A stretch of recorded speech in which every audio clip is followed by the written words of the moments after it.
Assalamualaikum warahmatullahi wabarakatuh. Perkenalkan, nama saya Aulid Rahmat Pangeran. Dari kelompok 9 akan membahas paper kelompok kami yang berjudul Manajemen Keuangan dan Investasi Halal. Adapun pendahuluan, seiring dengan perkembangannya industri halal, kebutuhan akan sistem keuangan yang selaras dengan prinsip syariah menjadi semakin penting. Manajemen keuangan dan investasi halal menjadi aspek yang sangat penting untuk dipahami dan diterapkan, baik itu secara individu maupun sebagai pelaku usaha. Pengelolaan keuangan yang sesuai dengan prinsip syariah tidak hanya berfokus pada pencapaian keuntungan, tetapi juga mempertimbangkan aspek keberkahan dan kepatuhan kepada ketentuan agama.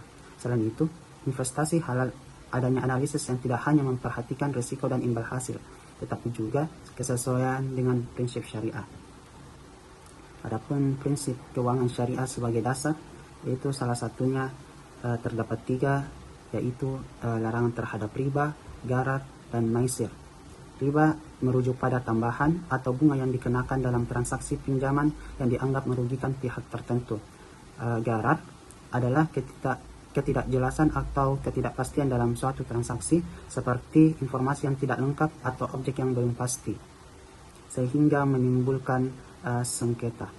Sementara itu maisir berkaitan dengan praktik spekulasi atau perjudian yang mengandung unsur untung-untungan tanpa dasar yang jelas.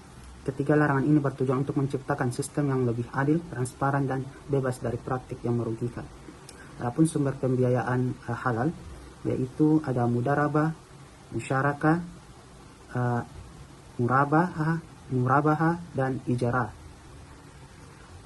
Mudarabah yaitu dalam skemanya ada pihak investor dan pengelola usaha yang saling berbagi risiko serta keuntungan secara adil sesuai kesepakatan. Sementara itu musyarakah adalah kerjasama di mana kedua belah pihak sama-sama memberikan kontribusi modal dan berbagi keuntungan serta risiko secara profesional. Murabahah adalah akad jual beli di mana penjual menyebutkan harga perolehan barang dan margin keuntungan yang disepakati sehingga memberikan kepastian bagi kedua pihak.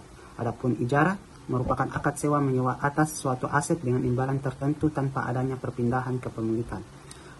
Adapun analisis investasi halal dan risiko, instrumennya yaitu sesuai dengan prinsip Islam seperti saham syariah, deposito syariah, reksadana syariah, dan sukuk. Dalam melakukan analisis investasi halal, aspek risiko tetap menjadi pertimbangan penting. Sebagaimana investasi konvensional, risiko pasar merupakan risiko yang timbul akibat perubahan kondisi ekonomi seperti fluktuasi harga, inflasi, atau nilai tukar.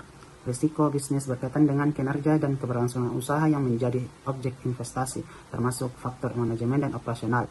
Selain itu, risiko kepatuhan syariah, yaitu risiko yang muncul apabila suatu investasi ternyata tidak sesuai dengan prinsip syariah, baik dari segi kegiatan, usaha, maupun mekanisme transaksinya. Dapat disimpulkan bahwa manajemen keuangan dan investasi halal merupakan suatu pendekatan pengelolaan keuangan yang tidak hanya berorientasi pada pencapaian keuntungan, tetapi juga berlandaskan pada prinsip-prinsip syariah yang menekankan keadilan, transparansi, dan keberlanjutan.